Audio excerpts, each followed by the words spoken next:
Gracias por seguir en este espacio con nosotros y seguimos platicando acerca de gobernanza democrática, de la teoría a la práctica. Doctor, nos quedamos platicando de cómo ha venido transformándose la política pública. Decíamos que en el caso particular la administración pública, que para allá va encaminada hacia llegar a la parte de la política pública. Lo que sucede es que estos esquemas de tradicionales de administración pública, que se entienden solamente a través del derecho administrativo, como decíamos en el segmento pasado, se fueron desgastando y llegó un momento en el cual no eran suficientes para poder explicar cómo funcionaban los gobiernos. E insisto, es importante poner atención en cómo funcionan los gobiernos o cómo no funcionan los gobiernos, porque al final nuestra vida en lo individual y en comunidad se ve afectada en esto. Y entonces se fue migrando poco a poco de un esquema tradicional entendido a través solamente del derecho administrativo hasta la gobernanza, y en el Inter, por ejemplo, hay un momento en el cual ya se deja de hablar de una administración pública tradicional y comienza, por ejemplo, a hablarse de nueva gestión pública, que es una etapa intermedia de esta evolución que se va dando, ¿no? Muy bien. ¿En qué momento comienza pues ahora sí que a platicarse sobre la nueva gestión pública y qué implica esto? Mira, ¿qué implica? Se empezó a platicar sobre nueva gestión pública a finales de los años de los 80 y principios de los 90, en donde ya existía esta preocupación de que los viejos esquemas para entender lo que sucedía en los gobiernos no eran suficientes. Pero sucede un fenómeno internacional muy importante, que es los países petroleros relacionados con la OPEP de repente deciden no vender petróleo o venderlo de manera muy cara, y eso provoca una crisis económica a nivel mundial muy profunda. Particularmente en Inglaterra, en el Reino Unido y en Estados Unidos, esta crisis económica la ven reflejada inmediatamente en sus gobiernos. Ya viendo esta preocupación de cómo podemos funcionar, empiezan a decir, somos muy grandes, muy costosos y necesitamos ver cómo le vamos a hacer frente a estos problemas de costos. Y entonces empezó toda esta corriente que empieza en Inglaterra y en Estados Unidos de la privatización de ciertas cosas que hacían los gobiernos. Y entonces los gobiernos empezaron a achicar. Y no nada más hacerse más pequeños, sino además buscar una manera de cómo hacer las cosas diferentes. Y lo que se hace es empezar a copiar lo que había funcionado en el sector privado y tratarlo de implementar en el sector público.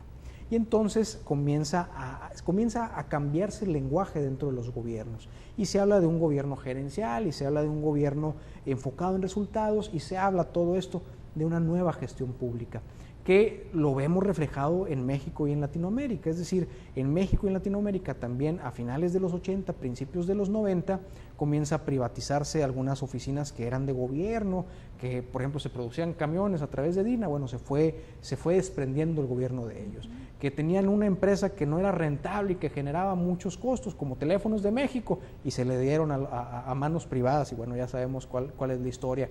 Eso que se fue dando y que fue copiar esquemas que sirven en el sector privado al público, eso es nueva gestión pública. Y ahora todos los servidores públicos ya hablan de medición de resultados y de indicadores y de cuidar los presupuestos y todo eso. Básicamente eso es nueva gestión pública ya en la realidad adaptada a nuestro sistema, digamos, mexicano y latinoamericano. Muy bien, ¿la propuesta norteamericana o europea aplica, por ejemplo, aquí en México? No, digamos, el consenso es que no aplica de manera automática. Básicamente se ve la diferencia en la forma en la cual los gobiernos entienden a las personas. La nueva gestión pública de la escuela norteamericana y europea, o particularmente la inglesa, en la nueva gestión pública, así, digamos, pura, ven a la persona como un cliente. En México y en Latinoamérica, esta fue la primera división que se tuvo con la nueva gestión pública de los textos norteamericanos y europeos, porque dijeron, nosotros no podemos entender a la persona como un cliente. En la escuela norteamericana se dice, bueno, es que el cliente tiene la razón y los gobiernos deben de preocuparse por satisfacer al cliente. Pero la escuela, digamos, mexicana y la latinoamericana dicen, no hablemos de un cliente, porque no somos una empresa. Es decir, entendemos que se quiera copiar un esquema del sector privado, pero no somos una empresa y no nos podemos regir por los principios de una empresa. En una empresa, lo que no te genera un beneficio, lo vas disminuyendo, lo vas desapareciendo. En los gobiernos, se dice, digamos, en términos de cómo entendemos los gobiernos mexicano y latinoamericano, hay actividades que en sí mismas no le ofrecen un beneficio al propio gobierno, pero que se tienen que mantener.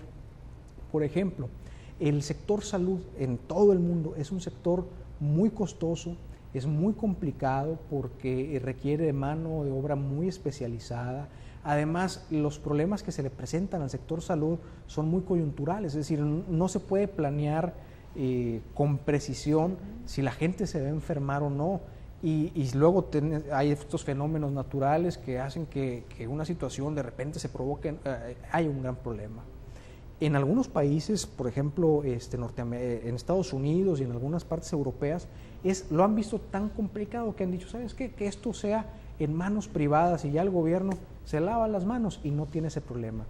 Las administraciones públicas, las mexicanas y las latinoamericanas, dicen, nosotros no podemos hacer eso, no podemos lavarnos las manos y dejar el sector, en sector privado, las situaciones de materia de salud, aun cuando les signifiquen costos, problemas, etcétera. Es parte de la tradición digamos, latinoamericana y mexicana el mantener estos temas como que de una sensibilidad social muy amplia, mantenerlos propios, ¿no? Otro es el tema, por ejemplo, de los reclusorios. En otros países, hablando de nueva gestión pública, te dicen, oye, es costosísimo mantener una persona que esté en una cárcel. ¿Por qué todos con nuestros impuestos vamos a pagar, digamos, la manutención de una persona que está en un centro de readaptación social? Es un argumento que se escucha en muchos lugares, y en otros países de este corte, digamos, anglosajón, dicen, es cierto, no tenemos por qué pagarlo, y entonces se da un permiso a una empresa privada para que lo administre.